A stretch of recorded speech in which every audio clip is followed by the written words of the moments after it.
بسم اللہ الرحمن الرحیم وبہ نستعین السلام علیکم ورحمۃ اللہ وبرکاتہ۔ الحمد للہ الحمد للہ القادر المقتدر القدیر والصلاة والسلام علی السید البشیر النذیر وعلی آلہ واصحابہ ووارث حاله الامین المکین محی الدین برحمتک یا ارحم الراحمین وبعد۔ اعوذ باللہ من الشیطان الرجیم بسم اللہ الرحمن الرحیم اہدنا الصراط المستقیم۔ صدق اللہ العظیم وبلغنا رسولہ النبی الامین الکریم الرؤوف الرحیم ونحن على ذلك لمن الشاهدين والشاكرين والحمد لله رب العالمين۔ قال الله تبارك وتعالى مخبرا وآمرا تكريما لحق نبيه وتعظيما إن الله وملائكته يصلون على النبي يا أيها الذين آمنوا صلوا عليه وسلموا تسليما اللهم صل وسلم وزد وبارك عليه وعلى آلہ واصحابہ ووارث حالہ وعلى من لدیہ صلاة وسلاما علیک یا رسول اللہ صلی اللہ تعالی علیہ وسلم۔ چلے جب حضور سوئے فلک بلغ العلا بکمالہ، کوئی دیکھے رخ کی چمک دمک کشف الدجا بجمالہ، وہ ہیں بے مثال دریں چشک حسنت جمیع خصالہ، انہیں دیکھ لیں تو پڑھیں ملک صلو علیہ وآلہ اللہم صلی وسلم وزد وبارک علیہ وعلی آلہ وصحبہ ووارث حالہ وعلی من لدیہ صلاة وسلاما علیک یا رسول اللہ صلی اللہ تعالی علیہ وسلم۔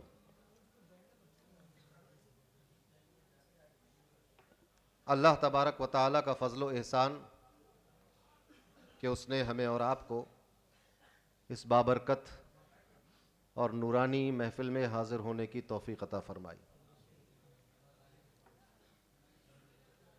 6 صدیوں پر مشتمل خانقاہ رودولی شریف کی تاریخ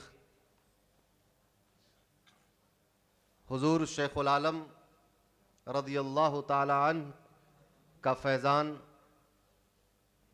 آج ان کے عرس کی شکل و صورت میں ہمارے سامنے موجود ہے۔ اپنی تمام قدیمی روایتوں کے امین، پیران سلسلہ کی روحانی وراثت کے وارث و امین،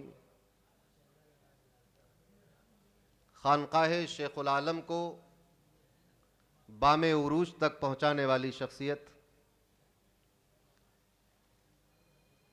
اطراف و اکناف عالم میں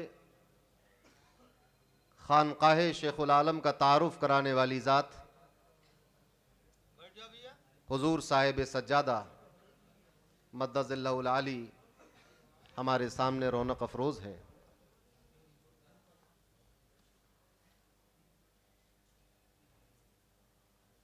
بے حد محبت فرماتے ہیں مجھ جیسے ناکارہ اور بیکار انسان سے، کم علم سے۔ آپ کا حکم ہوا کہ چلے آؤ تو میں حاضر ہو گیا۔ اکثر موقعوں پہ طلب فرماتے ہیں، حکم دیتے ہیں، یہ حضرت کی محبت ہے، ان کا بڑپن ہے کہ اس عظیم ترین آستانے میں مجھے خطاب کا حکم دیتے ہیں۔ یہ وہ آستانہ اور وہ خانقاہ کہ جس آستانے میں ہندوستان کی سب سے عظیم درسگاہ یعنی درسگاہ فرنگی محل کے ممتاز اور موقر علماء اور محققین سر نیاز خم کیے ہوئے تشریف لایا کرتے تھے۔ وہ آستانہ جس نے اودھ کی تاریخ کو ایک وقار بخشا، وہ خانقاہ جس نے علوم معرفت کے حوالے سے، روحانیت کے حوالے سے اودھ کو بخارا، بصرہ اور بغداد کے برابر لا کر کھڑا کر دیا۔ وہ آستانہ جس نے اپنے کردار اور اپنے عمل سے اور اس آستانے کے جانشین اور وارثان نے اپنے اخلاق اور کردار سے، اپنی تعلیم و تربیت سے خانقاہی نظام کو اوج ثریا پر پہنچایا اور اس کی شہرتوں میں چار چاند لگا دی۔ یہ ساری حکایتیں، یہ ساری باتیں، یہ سارے واقعات کتابوں میں مذکور تھے جو بوسیدہ ہو چکی تھیں۔ علماء، مشائخین، صوفیاء، اولیاء، ماضی قریب اور ماضی بعید کے تمام مشائخین اودھ بلکہ مشائخین ہندوستان اس آستانے کی عظمت و وقار سے بخوبی واقف تھے اور اپنے مریدین متوسلین کو آگاہ کراتے رہتے تھے۔ زمانے کے ساتھ ساتھ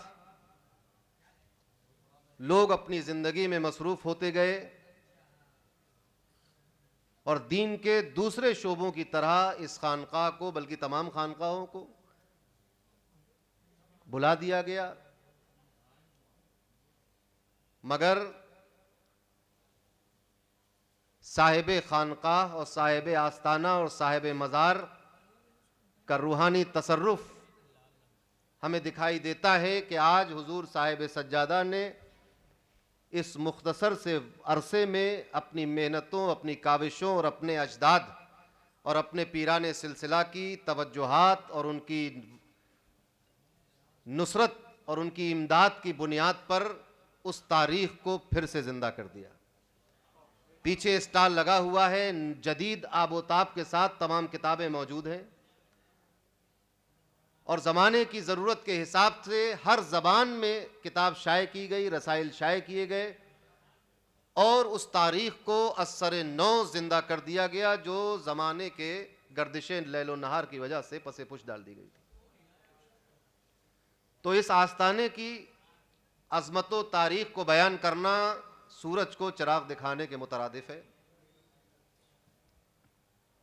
ہندوستان کی تمام خانقاہیں بخوبی واقف ہیں، تمام آستانے اس بات کا اعتراف کرتے ہیں کہ حضرت شیخ العالم رضی اللہ تعالی عنہ نے نہ صرف یہ کہ سلسلہ صابریہ چشتیہ کو وقار بخشا اور اس کی ترویج و اشاعت کی، بلکہ ان کی خانقاہ سے دین و سنیت اور عقیدے اور علم کی اور عمل کی تاکید کے ساتھ ساتھ تربیت کی جاتی رہی، جس کے نتیجے میں آج اس ہندوستان میں اور ہندوستان کے باہر بہت ساری خانقاہیں وجود میں آئیں جو حضرت صابر پاک کا فیضان عام کر رہی ہیں، غریب نواز کا فیضان عام کر رہی ہیں، رسول اللہ کے دین کو پھیلا رہی ہیں۔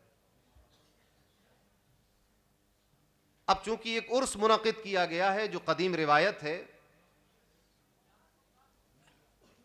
اس عرس پر تھوڑی سی گفتگو عرض کر کے رخصت ہو جاؤں گا۔ وقت یہاں پر چونکہ بہت زیادہ نہیں ہوتا ہے، اس کے اپنے عرس کے معمولات ہیں۔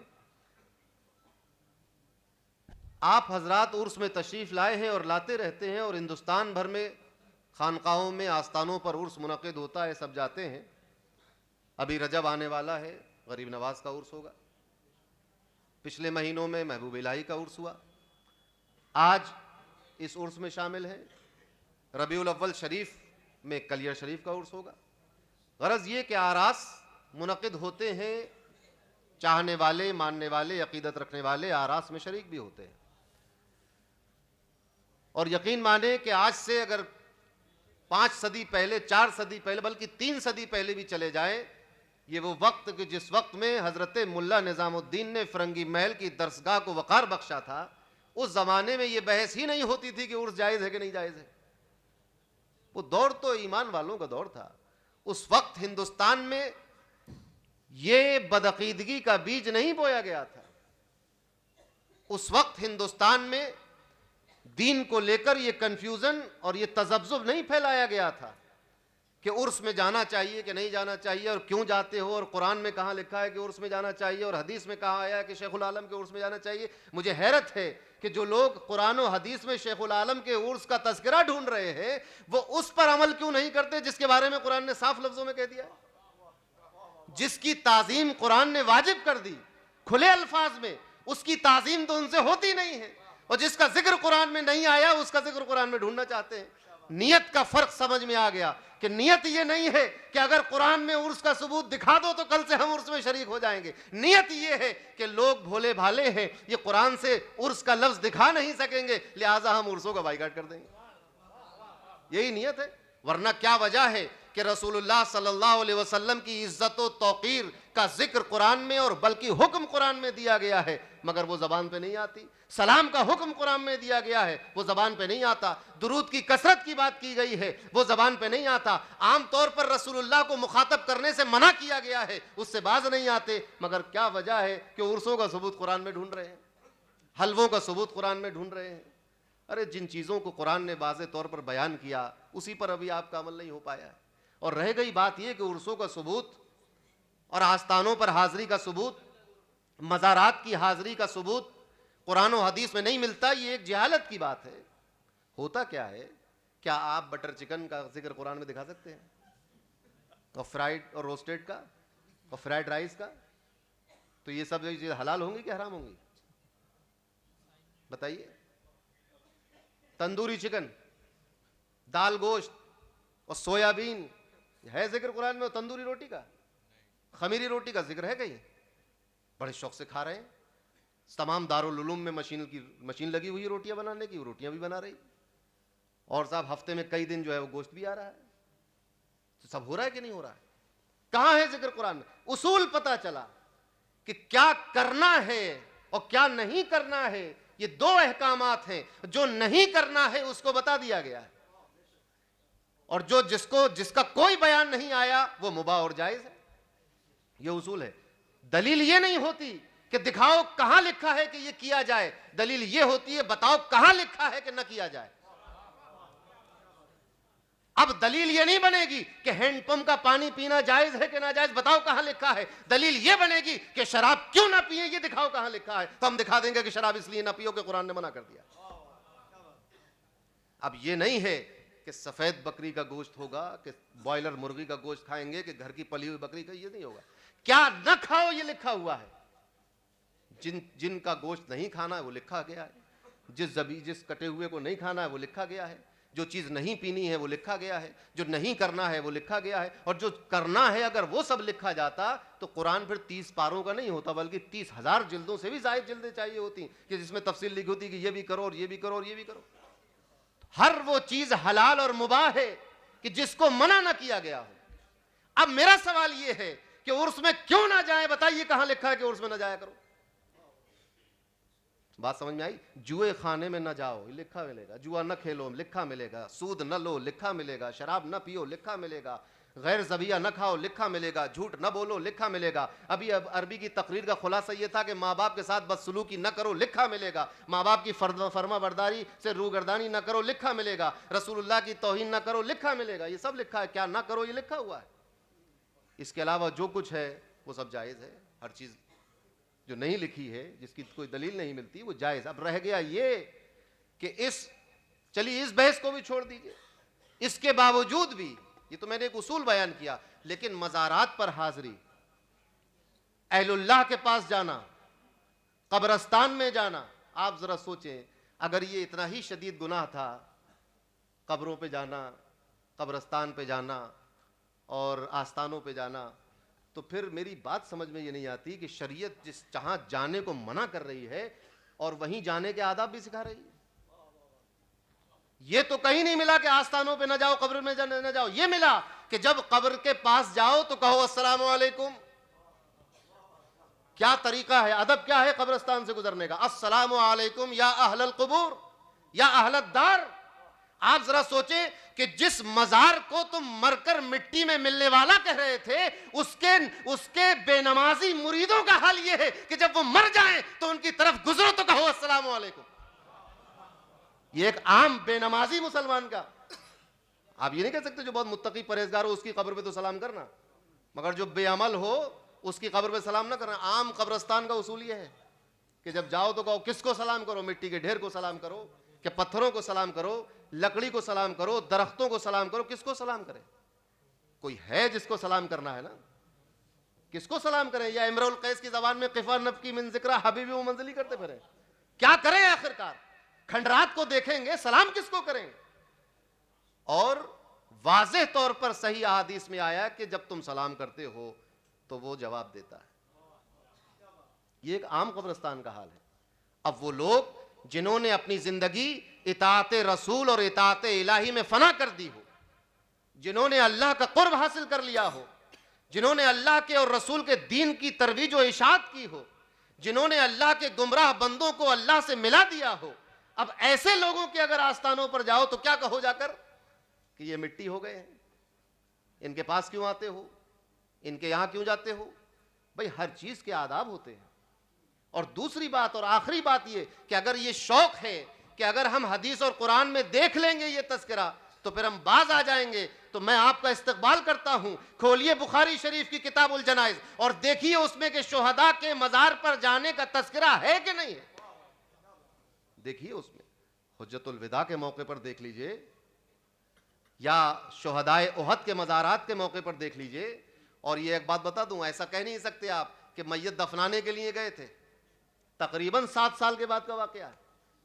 میت دفنانے کے 7 سال کے بعد کا واقعہ ہے کہ نبی کریم صلی اللہ علیہ وسلم قبرستان تشریف لے گئے شہداء احد کے مزارات پر. آپ ذرا غور کریں. یہ کہا جاتا ہے، اگر بہت لمبی بحث ہو جائے تو یہ کہا جاتا ہے کہ قبرستان میں جاؤ، قبروں پر جاؤ تو عبرت حاصل کرو، قیامت کو یاد کرو، جو اللہ سے دوری بن گئی تھی اس کو کم کر لو.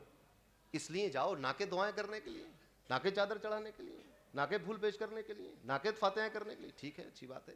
تو اگلا سوال میرا یہ ہوگا کہ پھر نبی کریم صلی اللہ علیہ وسلم کو قبرستان پر جا کر ہی قیامت یاد کرنا تھی؟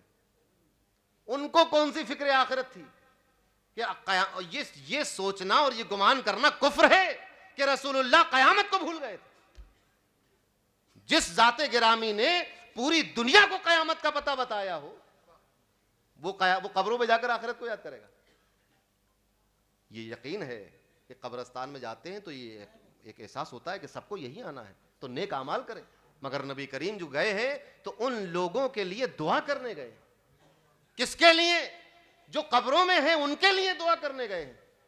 دعا کسی مٹی کے لیے کرنے گئے تھے. یہ ایک عجیب و غریب معاملہ میری تو آج تک سمجھ میں نہیں آیا کہ ایک طرف مٹی کا ڈھیر ہے، دوسری طرف نبی کریم اس مٹی کے ڈھیر کی بخشش کی دعا فرما رہے ہیں، اس کے درجات بلند ہونے کی بات کر رہے ہیں شہداء احد کے مزار پر. اور یوں ہی نہیں کہ کہیں جا رہے تھے راستے میں، جیسے آپ مکے سے مدینہ آ رہے تھے تو اپنی والدہ کی قبر پہ چلے گئے، تو ایسے ٹہلتے ہوئے نہیں چلے گئے. باضابطہ اسی دن جس دن شہداء احد شہید ہوئے تھے 7ویں سال میں جب وہ دن آیا تو آپ ان کے قبرستان میں تشریف لے گئے. اور اکیلے نہیں گئے، ممبر ساتھ میں گیا. آپ نے ان قبرستان میں دفن ہونے والے شہداء کے لیے دعا کی، پھر ممبر پر تشریف لائے. کس پر آئے؟ چرخ پر نہیں، جھولوں پر نہیں، میلے میں نہیں، ممبر پر. ممبر پر تشریف لائے اور خطاب شروع کر دیا.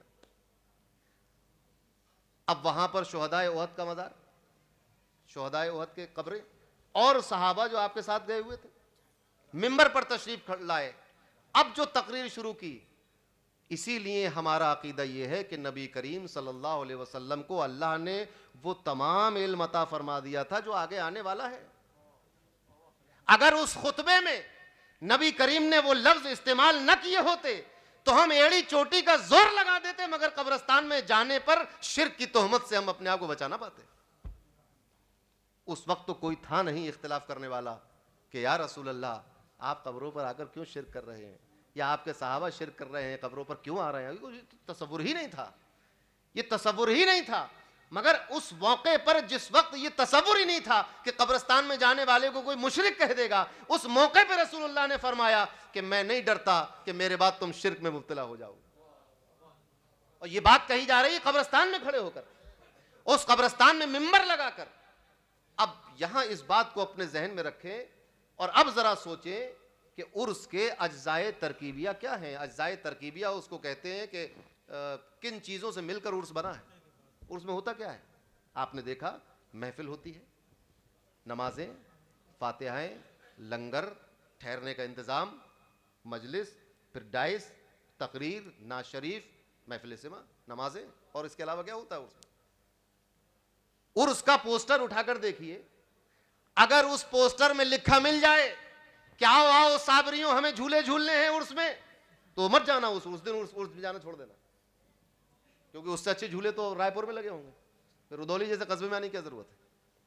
اگر عرس کے پوسٹر میں لکھا ہو کہ آؤ آؤ مریدوں صابریوں آؤ ہمیں نماز قضا کرنی ہے، عرس میں نہ آنا اس دن سے۔ عرس میں کیا لکھا ہوتا؟ پوسٹر میں کیا لکھا؟ ایسا کون سا ناجائز کام اس میں لکھا ہوا ہے کہ عرس میں نہ جایا کریں؟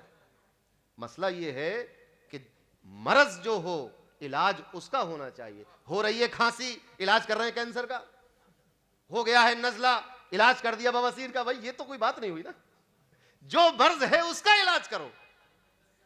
مرض یہ ہے کہ آج قوم مسلم اختلاط بین الرجال والنساء کا اہتمام نہیں کرتی، اس کا علاج کیجئے۔ آج قوم مسلم آراس میں جاتی ہے، نمازوں کا اہتمام نہیں کرتی، اس کا علاج کیجئے۔ آج مسلمان قوم آستانوں پر جاتی ہے تو اس طور پر اس ادب کے ساتھ حاضر نہیں ہوتی، اس کا علاج کیجئے۔ مگر یہ تو کوئی بات نہیں ہوئی کہ آئے تھے نزلے کی دوا لینے کے لیے، آپ نے اس کا پتا نکال دیا۔ یہ تو بہت بڑا مرض ہو گیا نا، شرک اور کفر اور گمراہی۔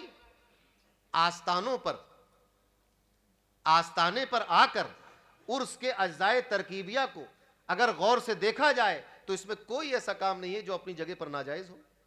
قبروں پر جانا یا کسی مزار پہ جانا صحیح حدیث سے ثابت ہے، دعا کرنا، فاتحہ پڑھنا صحیح حدیث سے ثابت ہے، اپنے لیے دعا کرنا کسی متبرک مقام پہ جا کر یہ تو قرآن سے ثابت ہے، تو اس میں حدیث اور قرآن سے ثابت ہے، اور کسی عام انسان کا نہیں، ایک نبی کا اپنے لیے دعا کرنا ثابت ہے۔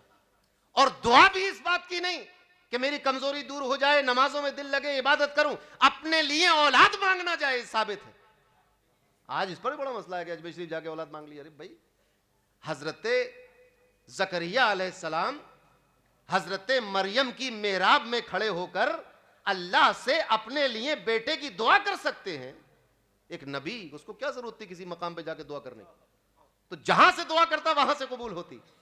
مگر قرآن بتا رہا ہے جب حضرت مریم کی کفالت حضرت زکریہ کے ذمے میں آئی، سورہ آل عمران کھول کر دیکھیے، 3 پارہ ہے، جب ان کے ذمے آئی تو آپ چونکہ محرم تھے اور حضرت مریم چونکہ اپنے آپ کو اللہ کی راہ میں فنا کر چکی تھیں، آپ کی والدہ نے اللہ کے دین کے لیے، اللہ کے لیے انہیں چھوڑ دیا تھا، تو اب وہ ایک مسجد کی محراب میں سکونت اختیار کر لی تھی۔ اب وہ کسی سے نہیں ملتی تھیں، کوئی غیر محرم ان کو نہیں دیکھتا تھا، پردے میں رہتی تھیں، صرف حضرت زکریہ جایا کرتے تھے اور ان کی کفالت میں تھی۔ قرآن بتا رہا ہے کہ حضرت مریم کی کفالت حضرت زکریہ نے کی، اور یہ تاریخ بتا رہی ہے کہ یہ حضرت مریم کے ماموں تھے۔ آج کل کے ماموں اپنی بھانجیوں خیال نہیں کرتے، مگر یہ حضرت زکریہ ہیں جو اپنی بھانجی کی خاطر جو ہے وہ کیا کیا کر رہے ہیں، قرآن بتا رہا ہے کفالت کر رہے ہیں۔ اب جب ایک دن پہنچے تو دیکھا کہ وہاں نعمتیں موجود ہیں، پھل موجود ہے اور تازہ پھل موجود ہے۔ مفسرین بتاتے ہیں کہ وہ پھل کے جو اس موسم میں نہیں ہو سکتا تھا وہ پھل موجود ہے، پھل موجود ہے۔ جب دیکھا کہ یہ کہاں سے آیا، انا لک ھذا، مریم سے کہا کہ اے مریم یہ کہاں سے آیا، کون دے گیا، میرے سوا تو کوئی آتا نہیں یہاں پر۔ کہا کہ یہ میرے رب کی جانب سے آیا ہے۔ آپ ذرا سوچیں، حضرت مریم نے کیا کہا، میرے رب کی جانب سے آیا۔ کہاں پر؟ جہاں سب کو جانے کو منع تھا کہ کوئی نہیں جائے گا، صرف حضرت زکریہ جائیں گے، اور حضرت زکریہ یہ پھل لے کر آئے نہیں ہیں، یہ رطب لے کر آئے نہیں ہیں، پھر یہ کون لے کر آیا ہے، یہ کون لا کر دے گیا ہے؟ حضرت مریم سے پوچھا، تعجب ہے، انا لک ھذا، ایک تعجب ہوا کہ ارے یہ کہاں سے آیا؟ کہا کہ یہ میرے رب نے دیا ہے، میرے رب کی جانب سے آیا۔ جب یہ نعمتوں کا نزول دیکھا، قرآن کہتا ہے ہنالک دعا زکریا ربہ۔ اب ہنالک جو ہے یہ عربی کا لفظ ہے، ہنالک کے 2 معنی ہو سکتے ہیں، یا تو یہ کہ اسی وقت حضرت زکریا نے دعا کی زمانے کے لیے، یا جگہ کے لیے کہ اسی جگہ حضرت زکریا نے دعا کی۔ تو اب بات واضح ہو گئی، آپ جگہ لے لو تب بھی مدعا حل ہے، اور وہی وقت لے لو، کیونکہ جس وقت میں نزول ہو رہا تھا اس وقت میں جگہ کوئی اور ہو نہیں سکتی۔ جس وقت نزول ہو رہا ہے تو نزول ہو رہا ہے محراب میں، اور حضرت زکریا مثلاً محراب سے باہر کھڑے ہوں، یہ ہو نہیں سکتا۔ تو نزول کے وقت دعا کرنے کے لیے ضروری ہے کہ اس جگہ کھڑے ہو جہاں نزول ہو رہا ہے۔ اور اگر یہ مکان کے لیے مان لی جائے تو مدعی حل ہے کہ اسی جگہ اب حضرت مریم کے مقام پر ایک نبی دعا کر رہا ہے کھڑے ہو کر. کس بات کی؟ اپنے لیے اولاد کی. وہیں حضرت زکریا نے دعا کر دی اور وہ دعا اللہ نے قبول فرما لی اور اولاد عطا کر دی. حضرت زکریا کو تعجب بھی ہوا کہ میری عمر بڑی ہو گئی ہے, میری بیوی بانجھ ہو گئی ہے, یہ کیسے ہو سکتا ہے؟ فرمایا کہ جب ہم کرنا چاہتے ہیں تو اسی طرح کرتے ہیں. جب ہم دینے چاہتے ہیں, کسی کو عطا کرنا چاہتے ہیں, اسی طرح عطا کر دیتے ہیں. ہم ایسے ہی کرتے ہیں. آپ ذرا سوچیں, حضرت مریم کے مقام پر جہاں وہ رہتی تھیں, وہاں کی برکتوں اور رحمتوں کے اور نعمتوں کے نزول پر حضرت زکریا علیہ السلام ایک نبی ہو کر اپنے لیے بیٹے کی دعا کر رہے ہیں, جبکہ عمر کے اس حصے میں ہے جس حصے میں عموماً اولاد نہیں ہوتی. یعنی کوئی آسان چیز نہیں مانگی. پوری دنیا کو لگ رہا تھا کہ اب اولاد نہیں ہوگی, اسی لیے ایسی جگہ پر وہ چیز مانگی گئی جس کا ہونے کے امکان بہت کم تھے, بہت کم. اور جب اس کو اللہ نے عطا کر دیا, فرما دیا کہ دیں گے, تو خود بھی تعجب ہوا کہ کیسے ہوگا یہ. یعنی اتنی مشکل بات تھی, یعنی اتنی مشکل چیز جو ایک نبی کو بھی لگ رہا ہے کہ یہ ایک بظاہر دنیاوی اعتبار سے کہ یہ ایک چیز ناممکن سی ہے, ایک نبی کو بھی لگ رہا ہے, اس کے باوجود اللہ نے فرمایا کہ دیا تمہیں اور پیدا کیا اور نبی پیدا کر دیا. ایک نبی دنیا میں تشریف لایا اس دعا کے برکت سے. اب ذرا سوچیں, یہ متبرک مقامات ہیں, اللہ کے نیک بندوں کے مقامات ہیں, اللہ کے متقی اور پرہیزگار بندوں کے مقامات ہیں. ان مقامات کا مرتبہ یہ ہے کہ یہاں پر اللہ کی رحمت متوجہ رہتی ہے, اللہ کی رحمت کا نزول ہوتا ہے. اب اگر شیخ العالم کی بارگاہ میں آ کر کوئی اپنے لیے دعا کر لے اللہ سے, تو یہ شرک کیسے ہو سکتا ہے, یہ بدعت کیسے ہو سکتی ہے, اور کیسے کہا جا سکتا ہے کہ کسی متبرک مقام پر جا کر دعا نہیں کرنی چاہیے؟ کہ اللہ تو ہر جگہ ہے, آپ کہیں سے بھی دعا کر سکتے ہیں. یہ بات کیا حضرت زکریا کو نہیں معلوم تھی؟ یہ دھوکہ ہے. اب بحث یہ ہو سکتی ہے کہ وہ مقام تو متبرک تھا حضرت مریم کا, یہ مقام کیسے متبرک ہو گیا, کیسے متبرک ہو گیا یہ مقام؟ چلو اصول سنتے چلو. جو سائنس کی ایک تھیوری ہے کہ جو چیز چھوٹی سی ہو سکتی ہے وہ بڑی بھی ہو سکتی ہے. جو پریوگ چھوٹے پیمانے پر آپ کر سکتے ہیں وہ بڑے پیمانے پر بھی کر سکتے ہیں اور کہیں بھی کر سکتے ہیں.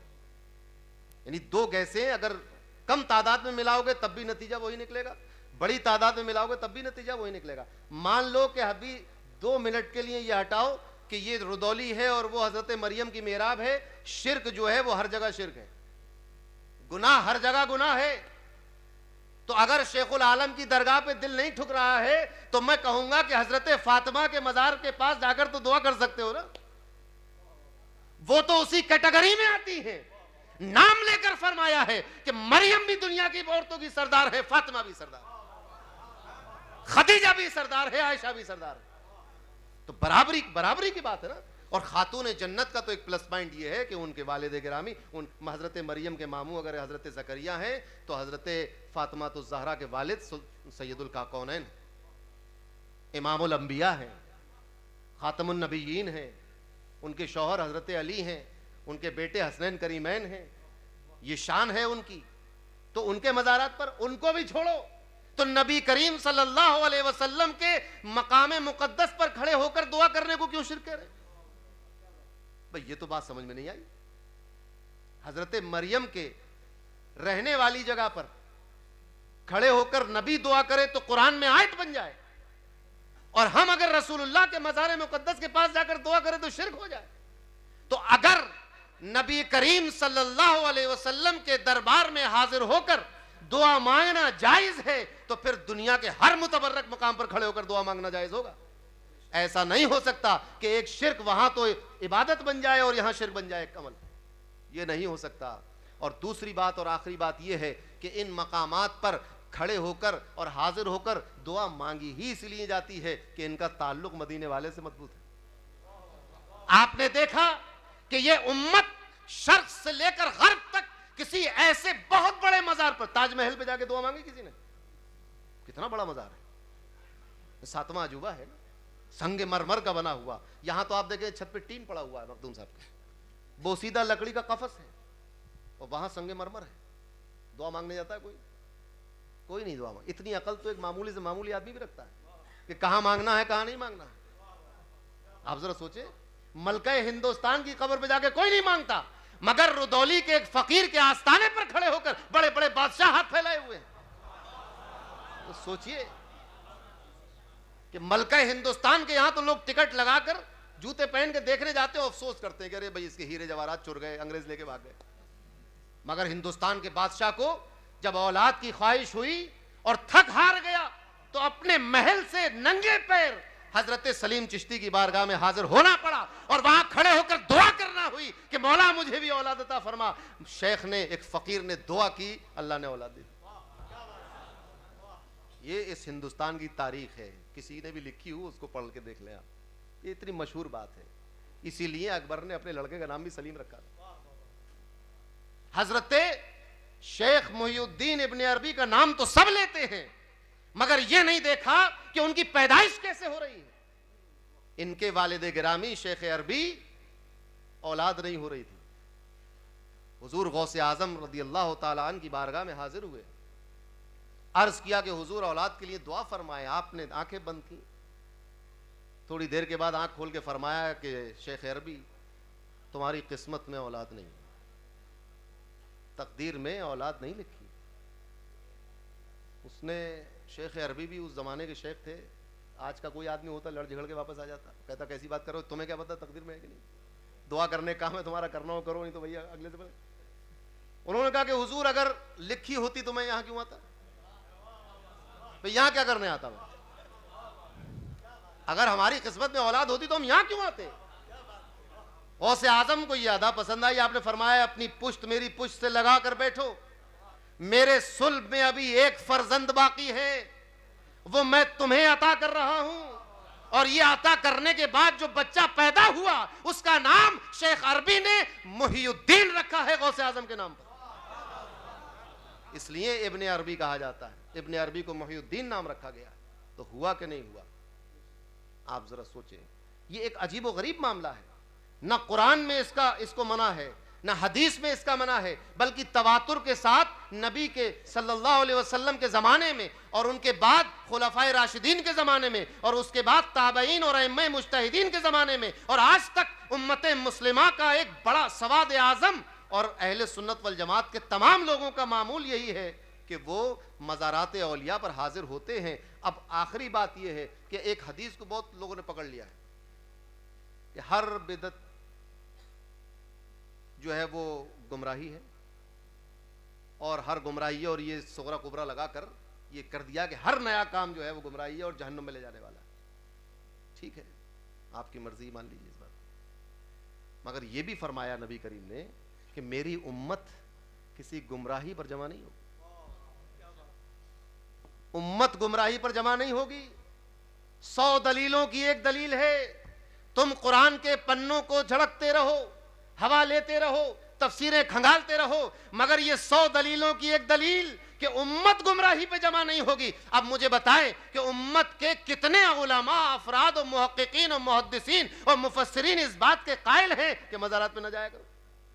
اتفاق اسے نہیں کہتے کہ 50,000 لوگ تو کہہ رہے ہیں جایا کرو, ایک آدمی کہہ رہا کہ نہ جایا کرو, تو جو کہہ رہا نہ جایا کرو وہ اتفاق ہے, یا جو 50,000 لوگ کہہ رہے ہیں وہ اتفاق ہے؟ پوری امت کے علماء. اور ایسا نہیں کہ صرف مدینہ مکے کے لوگ کہہ رہے ہیں, مدینہ مکے کے, کوفہ و بغداد کے, مصر کے, سمرقند کے, بخارا کے, نیساپور کے, ہر جگہ کے, اور ہندوستان کے تمام اہل سنت والجماعت کے بڑے بڑے محققین و محدثین کا یہ موقف ہے. اور کون سا ایسا بڑا محدث, فقیہ اور ایسا مفسر ہے جو کسی شیخ سے وابستہ نہ ہو؟ کون ہے وہ؟ آپ کہیں گے کہ امام اعظم بہت بڑے امام. امام اعظم تو شیخ کا نام نہیں. امام اعظم جس شیخ کی صحبت کے 2 سالوں پر فخر کرتے ہو, 2 سالوں پر کہتے ہیں کہ اگر یہ 2 سال نہ ہوتے تو نعمان ہلاک ہو جاتا, تو میں ہلاک ہو جاتا. شیخ کا نام نہیں معلوم. حضرت امام شافعی کے شیوخ کا نام نہیں معلوم. حضرت امام احمد بن حنبل کے شیخ کا نام نہیں معلوم. حضرت امام احمد بن حنبل کے شیخ تو ایسے شیخ تھے کہ بغداد میں جوتا ہی نہیں پہنا انہوں نے. ان کا نام ہی پڑ گیا بشر الحافی، حافی القدمین، یعنی ننگے پیر رہتے تھے. اور تاریخ میں لکھا ہے، علماء نے لکھا ہے کہ جب بشر حافی جس راستے سے گزرتے تھے ننگے پیر، اس راستے پر کوئی گھوڑا لیڈ نہیں کرتا. آپ ذرا سوچیں، بشر حافی ننگے پیر گھومنے والا، دنیا کہہ رہی دیوانہ ہے، اور امام احمد بن حنبل اس کے پیچھے پیچھے چل رہے. کون امام احمد بن حنبل؟ حضرت امام احمد بن حنبل کو مس کر کے اہل سنت والجماعت کی تاریخ نہ لکھی جا سکتی ہے، نہ عقیدہ اہل سنت والجماعت کا ڈیولپ ہو سکتا ہے. اور مزے کی بات یہ ہے کہ اس طرح کی جتنے شگوفے چھوڑے جاتے ہیں کہ مزار پہ نہ جاؤ، کہ یا رسول اللہ نہ کہو، کہ فاتحہ نہ کرو، یہ بنیادی طور پہ سارے لوگ اپنے آپ کو حنبلی کہتے ہیں. کیسی حنبلیت ہے بھائی؟ ہم اپنے آپ کو حنفی کہتے ہیں تو ہماری حنفیت دیکھیے. دوسرے لوگ اپنے آپ کو شافعی کہتے ہیں تو ان کی شافعیت دیکھیے. یہ عجیب حنبلیت ہے. اپنے آپ کو حنبلی بھی کہہ رہے ہو، اور حنبلیت میں تو عجیب و غریب معاملہ ہوا. لوگ اپنے آپ کو حنبلی بھی کہہ رہے ہیں اور کہہ رہے ہیں کہ یہ قرآن بھی قدیم ہے، یہ دفتیاں بھی قدیم ہیں، یہ ورق جس پہ قرآن لکھا ہے یہ بھی قدیم ہے. اس طرح کی بات ہے. عجیب و غریب معاملہ ہو گیا. تو یہ بات اپنے ذہنوں میں آپ اتار لیں کہ قرآن کریم نے اولیاء کے آستانوں پر یا اولیاء سے منسلک ہونے کو منع نہیں کیا. اب میں اپنی تقریر کو، یہ تو میں نے آپ سے ایک اصولی بات کی جو آپ کے عقل میں آیا، اب میں آپ کو کتاب کی طرف لاتا ہوں، قرآن کی طرف. قرآن نے کیا اس کے برخلاف، یہ تو کہیں نہیں ملا کہ ان کے پاس نہ جاؤ، ان سے نہ ملو. اس کے برخلاف قرآن کہتا ہے اے ایمان والو، یا ایھا الذین آمنوا اتقوا اللہ وکونوا مع الصادقین. قرآن کی صریح آیت کہ اے ایمان والو، تقوی اختیار کرو، اللہ کا تقوی اختیار کرو اور سچوں کے ساتھ ہو جاؤ. اب یہ عجیب و غریب بات ہے. جب تم ایمان لے لیا، قولوا لا الہ الا اللہ تفلحوا، ہو گئی فلاح. لا الہ الا اللہ محمد رسول اللہ کہہ دیا، فلاح کامیابی ہو گئی کہ نہیں؟ اس پر پھر تم عمل شرع بھی ہو، یعنی شریعت کے تمام احکامات کو آپ نے مان لیا، تبھی تو آپ اہل تقویٰ میں ہو گئے. حلال و حرام کو جان لے، جائز ناجائز کو جان لے، نمازوں کی پابندی، فرائض و واجبات کے ادا کرنے والے ہو گئے. تقوی والے بھی ہو گئے. ترتیب دیکھ رہے، اے ایمان والو تقوی اختیار کرو. تقوی اختیار کر لیا. اب کس چیز کی ضرورت تھی؟ آخرت کی کامیابی کے لیے. اور اب کون سی چیز چاہیے مجھے بتائیے. ایمان آپ کے پاس موجود ہے، نیک اعمال آپ کے پاس موجود ہے، شریعت آپ کے پاس موجود ہے، فرائض و واجبات کی ادائیگی آپ کے پاس موجود ہے. اب کون سی کسر رہ گئی تھی بخشش میں جو اللہ تبارک و تعالیٰ نے حکم دیا ہے کہ جس طرح، اور یہ کہہ نہیں سکتے آپ کہ یہ خبر کا صیغہ ہے، یہ خبر نہیں دی جا رہی ہے کہ ایمان والے جو تقوی والے ہوتے ہیں وہ سچوں کے ساتھ رہتے ہیں. یہ نہیں فرمایا گیا. یہ تو خبر ہے کہ اے ایمان والو، یہ تو خطاب ہے کہ اے ایمان والو اتقوا اللہ، یہ بھی حکم ہے، کونوا یہ بھی حکم ہے، یعنی تمہیں تقوی بھی ہر حال میں اختیار کرنا ہے اور کوئی چارہ نہیں کہ تم سچوں کے ساتھ رہو. کونوا، آپ کو ہر حال میں ہونا پڑے گا، یہ اللہ کا حکم ہے. کونوا مع الصادقین. اسی لیے بڑے بڑے محدثین، بڑے بڑے علماء، بڑے بڑے مفسرین، فقہاء، متکلمین نے سچوں کو ڈھونڈا. امام احمد بن حنبل نے تو اس سچے کو ڈھونڈ لیا جس کو بغداد والے نہیں پہچان پائے. کہہ رہے تھے دیوانہ ہے. قرن کے لوگوں نے ویسے قرنی کو ڈھونڈ لیا، تو کہتے تھے دیوانہ ہے. لوگوں نے ڈھونڈا، کہاں کہاں سے کیسے کیسے لوگ ڈھونڈتے ہوئے کیسے کیسے لوگ اس کے اللہ والے تک پہنچے. حضرت ملا نظام الدین سید صاحب کو ڈھونڈ لیا. آپ ذرا سوچو، محبوب الہی نے بابا صاحب کو ڈھونڈا، صابر پاک نے بابا صاحب کو تلاش کیا، بابا صاحب نے قطب صاحب کو تلاش کیا، وہ غریب نواز کی صحبت میں آئے. ایک سلسلہ ہے، اور یہ ایسا نہیں ہے یہاں سے لے کر نبی کریم تک ایک سلسلہ بنا ہوا ہے.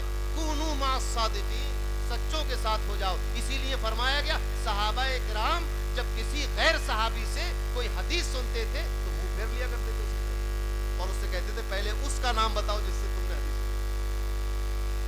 کونوا مع الصادقین، سچوں کے ساتھ ہونے کی ضرورت ہے. اگر صحابی کا نام لیے بغیر حدیث پیش کی جا رہی ہے تو صحابہ اس حدیث کو نہیں کہتے. تم تو تھے نہیں اس زمانے میں، تم نے کہا اس صحابی کا نام بتاؤ. تو کونوا مع الصادقین. اور اس وقت اہل سنت والجماعت اس آیت کریمہ کے حکم پر عمل کر رہی ہے. ایمان لائی، تقوی اختیار کیا. ہمارے تمام علماء اور مشائخین اور صوفیاء اور عرفاء کو آپ کونوا مع الصادقین، سچوں کے ساتھ ہو گئے.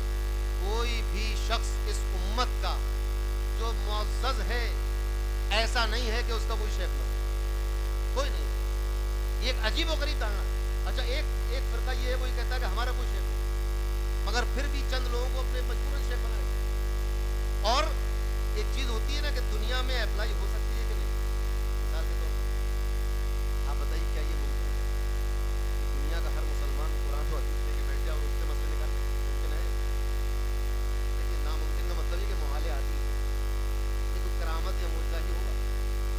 ہر آدمی قرآن و حدیث سے مطلب نہیں. آپ ذرا سوچیں کہ جہاں استنباط اور استخراج کرنے کے لیے امام اعظم جیسا ذہین و فتین شخص اپنے سینکڑوں شاگردوں کے ساتھ دن رات لگا رہتا ہو, وہ کام آج سبزی بیچنے والے یا ڈاکٹری کرنے والے یا بیکری میں بسکٹ بنانے والے یا لائن مین تار جوڑنے والے یہ سب کر سکتے ہیں.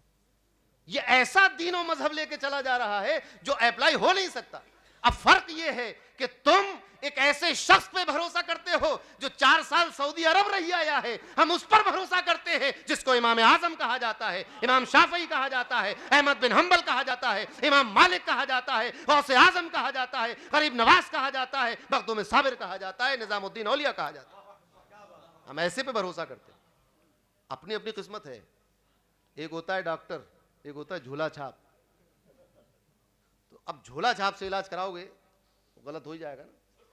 ایک درد, گائے بھینس کو بھی درد ہوتا ہے, اس کے درد کی دوا الگ ہے. انسانوں کو بھی درد ہوتا ہے, اس کی درد کی دوا الگ ہے. اب کسی انسان کے پیر میں درد ہو رہا ہو, جھولا چھاپ ڈاکٹر اسے ایک بیل کے درد کی دوا دے دے تو کھاتے ہی آدمی کہے گا بھی بالکل صحیح ہے, فوراً درد ختم ہو گیا, چمتکار. مگر 3 دن کے بعد کیا حال ہوگا اس کا؟ یہی حال ہے ہر چیز کو اپنے فہم پر. آج ہمارا حال یہ ہے کہ ہم اپنے گھر کے فیصلے نہیں کر پاتے صحیح. تو یہ فیصلہ کریں گے کہ اللہ کی مراد کیا ہے اس آیت میں, یا رسول اللہ نے کیا فرمایا اس میں.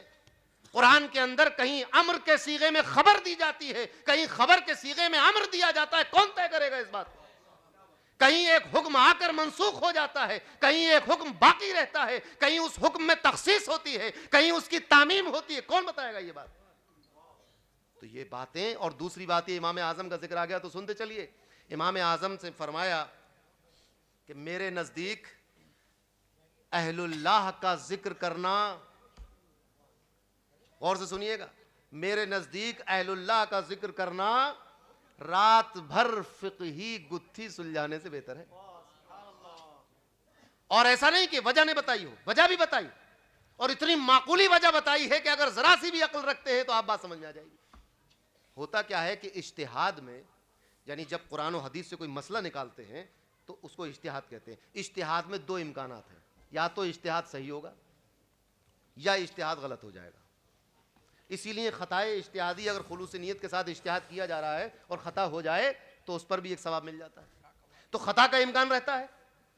بھئی آپ نے مسئلہ نکالا, ہو سکتا ہے صحیح بھی ہو سکتا ہے غلط بھی ہو, معصوم تو ہے نہیں کوئی, تو خطا کا امکان رہتا ہے. فرماتے امام اعظم کہ جب استنباط کیا جاتا ہے تو 2 پہلو رہتے ہیں, ایک ثواب کا, ایک خطا کا. مگر اہل اللہ کا ذکر وہ ذکر ہے کہ اس میں خطا کا امکان نہیں ہوتا, خیر ہی خیر ہوتی ہے, اس میں بھلائی ہی بھلائی ہوتی ہے. آپ ذرا سوچیں, یہ اتنے بڑے بڑے ائمہ دین جس مسلک پر, جس مذہب پر, جس موقف پر قائم ہوں, آج کا ایک شخص اٹھ کر یہ کہے کہ یہ کہاں جائز ہے اور کیسے جائز ہے اور کیسے نہ جائز ہے.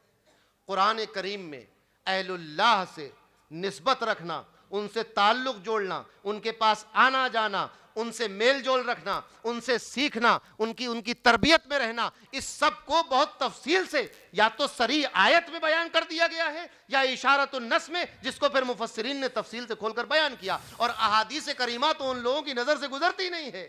حدیث میں تو اتنا ذخیرہ ہے, سیاہ ستہ میں چاہیں تو اس میں لیں, اس میں بھی مختصر کر لیں تو اوپر کی 4 کتابوں میں, اور اختصار کریں تو اوپر کی 2 کتابوں میں, اور اگر صرف قسم کھائے بیٹھے ہو کہ صرف بخاری میں دیکھنا ہے تو اس میں بھی اتنی حدیثیں کہ آپ کو گن نہیں ملیں گی.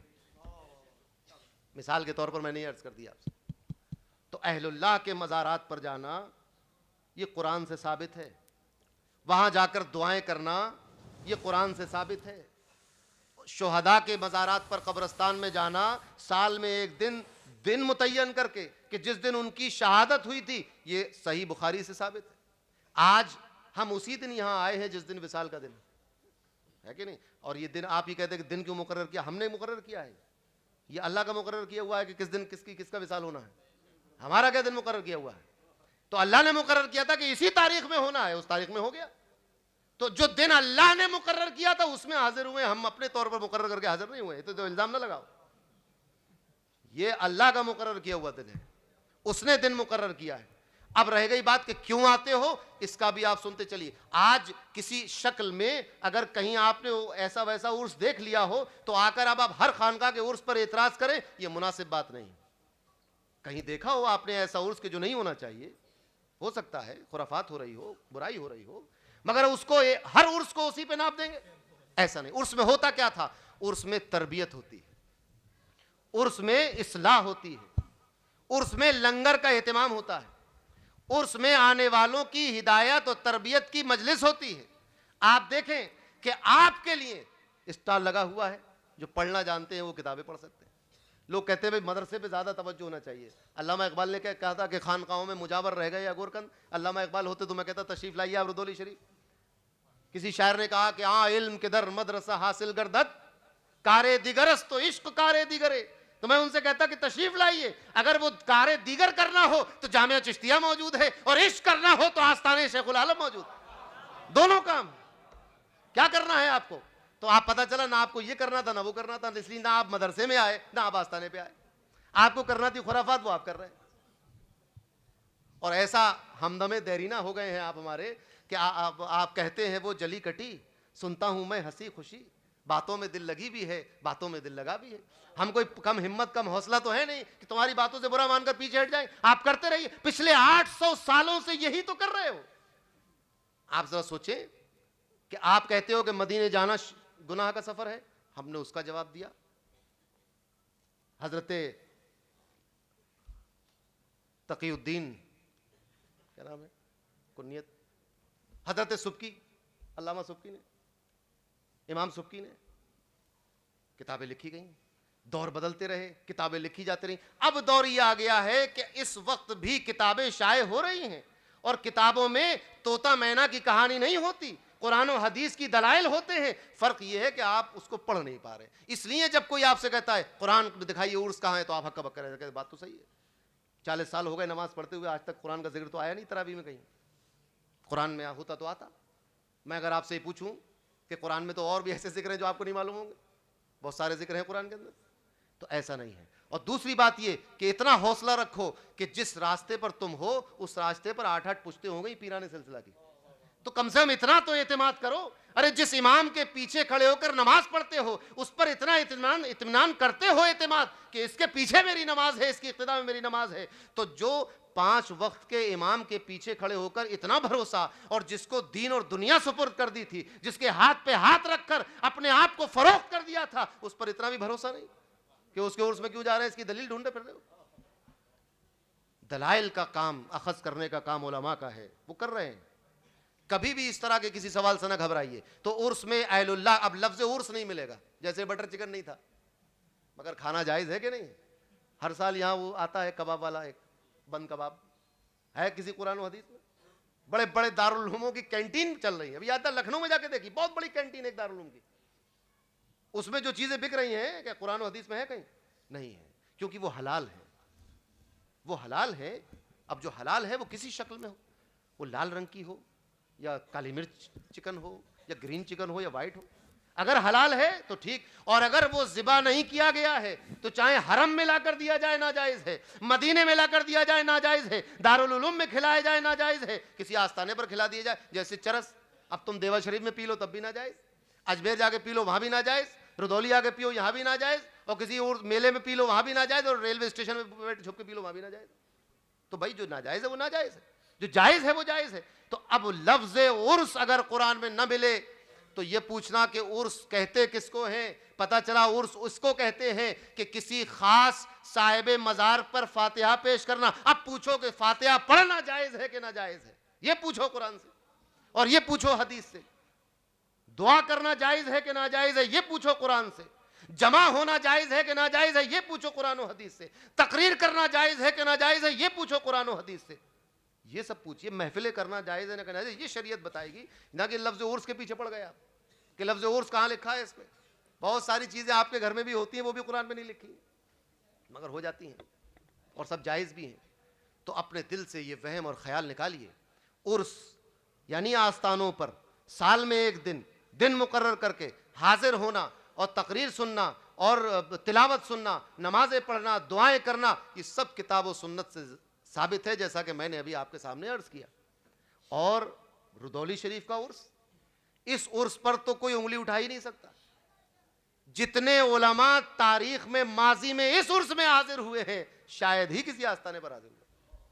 دیکھیے جب یہ بات کہی جاتی ہے اس میں کچھ آستانے الگ ہوتے ہیں، جیسے جو میں نے کہا کہ رودولی شریف آتے ہیں بہت کم لوگ. اب آپ کہیں آپ نے غریب نواز کے آستانے کو، محبوب الہی کے آستانے کو، دیکھیے کچھ چیزیں تو کامن سینس کی بھی ہوتی ہیں، سمجھ رہے ہیں، کامن سینس کی باتیں بھی ہوتی ہیں کچھ. تو تقابل خانقاہ شیخ العالم کا ان کے پیروں سے نہیں ہے، ان کے ہم اثروں سے ہو سکتا ہے، بعد والوں سے ہو سکتا ہے، مگر ان کے پیروں سے ان کا کوئی تقابل نہیں. یہ اصول ہے، پیروں سے کسی کا کوئی تقابل نہیں ہوتا. اور یہاں تو ویسے بھی تقابل نہیں ہوتا کسی کا. آپ ذرا سوچیں، تقابل تو یہاں ہوتا ہی نہیں. اب جو لوگ جانتے ہیں جانتے ہیں، جو نہیں جانتے نہیں جانتے. کسی سے کوئی مقابلہ نہیں ہے. جس کا یہاں کچھ کوئی وجود نہ ہو اس سے مقابلہ نہیں. تم ہو ٹھیک ہے، آتے جاتے ہو، ایسے بہت سے 50,000 لوگ آتے جاتے ہیں. آپ بجائے اس کے کہ تقابل کریں، اس پہ دیکھیں کہ جو میں نے کہا ہے یہ تاریخی حقیقت ہے کہ نہیں. علماء فرنگی محل کہاں آتے رہے، علماء بدایوں کہاں آتے رہے، علماء بریلی کہاں آتے رہے، مشائخین کچوچا کہاں آتے رہے. مشائخین کچوچا کو تو جانے دو، اگر حوصلہ ہو تو پوچھو مخدوم سمنانی سے کہ شیخ العالم کے آستانے پر حاضر ہونے کے آداب کیا ہے. پوچھئے ان سے، وہ بتائیں گے کیسے حاضر ہونا ہے. تو یہ آستانہ اتنے علماء کی عقیدتوں کا مرکز ہے. وہ علماء کہ جن کی کتابیں پڑھ کر آج انسان عالم، مولوی، مولانا اور مفتی کہلاتا ہے، ان کی عقیدتوں کا مرکز ہے یہ آستانہ. تو آستانوں پر آراس کے موقع پر جمع ہونا، محفل سجانا، منبر لگانا، تقریر کرنا، وعظ کرنا، تلاوت کرنا، دعائیں کرنا، یہ سب کتاب و سنت سے مستنبت ہے. اور اس کے علاوہ کچھ ایسی باتیں ہوتی ہوں جو آپ نے یہاں خانقاہ میں دیکھی ہیں کہ جو ناجائز و حرام ہے، اس کی ایک لسٹ بنا کر دے جائیے، انشاءاللہ اگلے سال سے اس کو نہیں کریں گے. دے جائیے ایک لسٹ، بتائیے، کہیے کہ مائک لگانا ناجائز ہے، اور یہ پنکھے اور یہ ہیٹر لگانا ناجائز ہے، یہ دری بچھانا ناجائز ہے، یہ کتابیں چھاپنا ناجائز ہے. بتائیے، یہ دستار بندی کرنا ناجائز ہے، یہ سند پیش کرنا ناجائز ہے، نمازوں کا اعلان کرنا ناجائز ہے، مہمانوں کو کھانا کھلانا ناجائز ہے. بتائیے کیا ناجائز. جو چیز ناجائز ہو جو خانقاہ میں ہو رہی ہو، باہر کیا ہو رہا ہے اس کی ذمہ دار خانقاہ نہیں ہے. اگر خانقاہ پیسے لے رہی ہوتی میلے سے تو آپ کہتے کہ خانقاہ کیوں میلہ لگوا رہی ہے. یہ بات واضح کر دوں، بہت لوگوں کو یہ غلط فہمی ہے، کیونکہ کچھ خانقاہیں ایسی ہیں جو میلے والوں سے پیسے لے لیتی.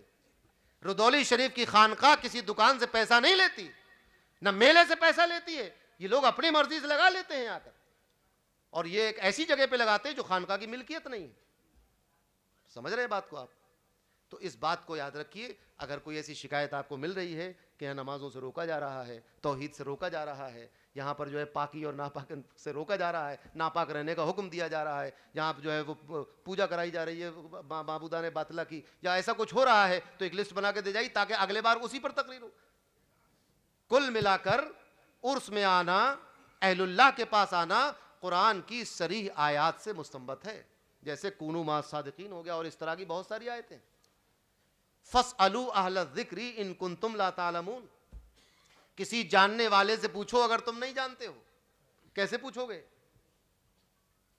جا کے پوچھو گے نا، آ کے پوچھو گے. اپنے گھر بیٹھے تو پوچھ نہیں سکتے، آپ کو آنا پڑے گا نا، اتصال ضروری ہے.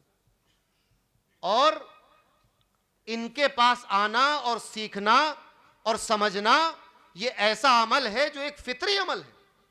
اس کے لیے تو کسی دلیل کی ضرورت بھی نہیں ہونی چاہیے تھی.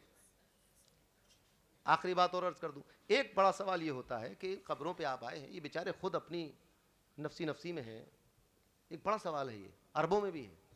یہ خود اپنی نفسی میں، تمہارے لیے کیا کریں گے؟ قبر کے اندر کا کہتے ہیں نا، قبر کا حال تو مردہ ہی جانتا ہے. بات بالکل صحیح کہی آپ نے. جس کا یہ حال ہے اس کی قبر پہ عرس نہیں ہوتا، یقیناً. جس کا یہ حال ہو کہ قبر میں پریشان ہو، اس کے یہاں عرس نہیں ہوتا ہے. عرس ہوتا ہی اس کے یہاں ہے.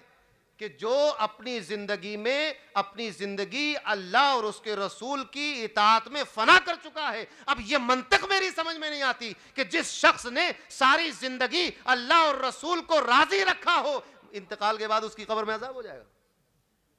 یہ کیا بات ہوئی بھائی؟ تو عجیب و غریب بات ہے نا بھائی. جس کے اعمال برے تھے, بے نمازی تھا, جواری تھا, شرابی تھا, بس بات سمجھ میں آتی ہے کہ اس کے لیے مغفرت کیجئے, دعا کیجئے.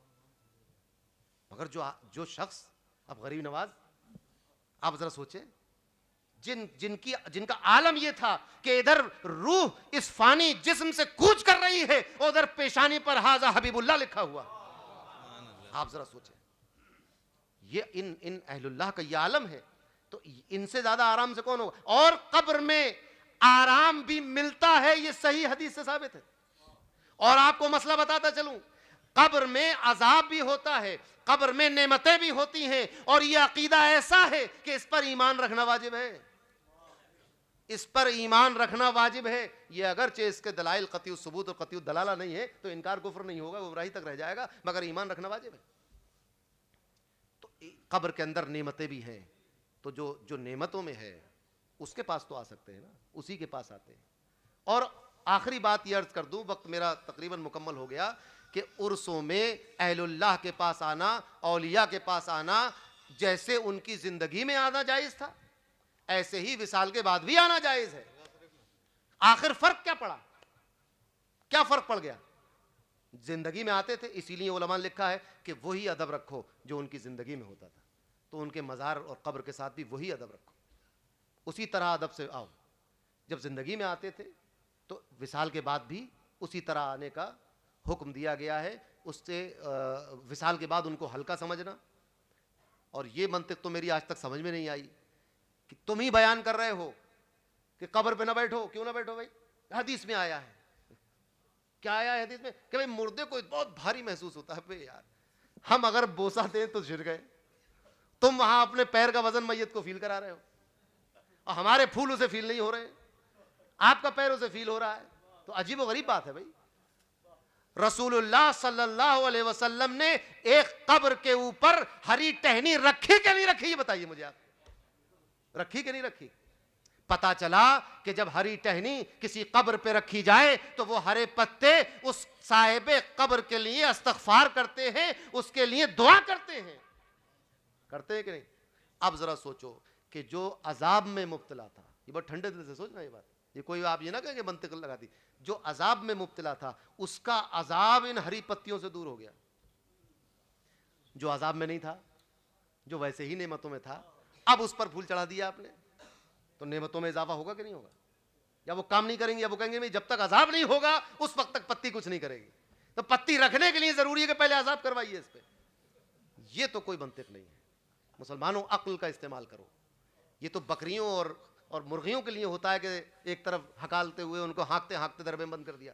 تم تو انسان ہو, آپ کو عقل دی ہے اللہ نے, شعور دیا ہے, سوچنے سمجھنے کا فہم کی قوت دی ہے, اور اگر نہیں آتی تو جامعہ چشتیہ قائم ہو گیا ہے. آج بھی آپ ان علماء کے سر پر دستار دیکھ رہے ہیں, یہ گھاس چھیل کر دستار سر پہ نہیں رکھی گئی ہے. قرآن پڑھا ہے تو دستار ملی ہے, حدیث پڑھی ہے تو دستار ملی ہے, فقہ پڑھی ہے تو دستار ملی ہے, اصول پڑھا ہے تو دستار ملی ہے.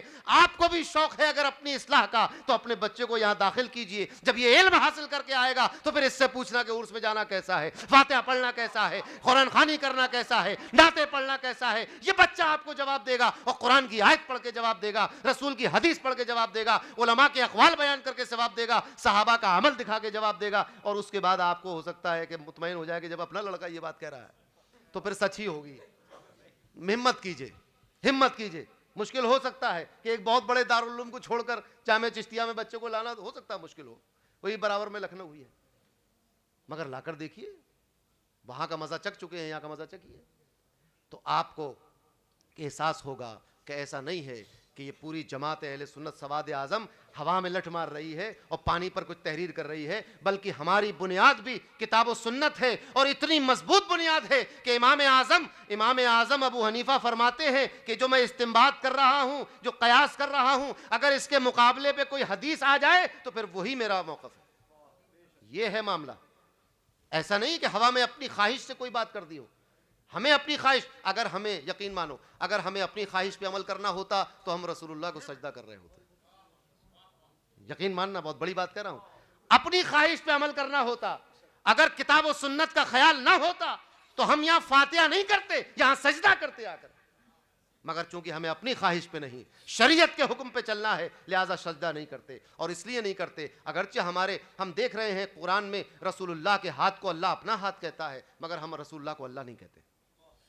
رسول اللہ نے کنکر پھینکے، مٹی پھینکی، اس پھینکنے کو اللہ کہتا ہے کہ اللہ نے پھینکا ہے، مگر ہم پھر بھی رسول کو اللہ نہیں کہتے. اللہ نے فرمایا کہ جس نے رسول کی اطاعت کی اس نے اللہ کی اطاعت کی، اس کے باوجود بھی ہم رسول کو اللہ نہیں کہتے. تو ہم اپنی خواہش سے اپنے دین پر نہیں ہیں، ہم اللہ اور اس کے رسول کی مرضی سے اس دین پر ہیں. اور جو راستہ صحابہ نے اور اہل بیت نے، اولیاء علماء نے، مجتہدین نے دکھایا ہے، اسی راستے پر چلتے ہیں اور یہی دعا کرتے ہیں اہدنا الصراط المستقیم، اے اللہ ہمیں سیدھے راستے پر چلا. وآخر دعوانا الحمدللہ.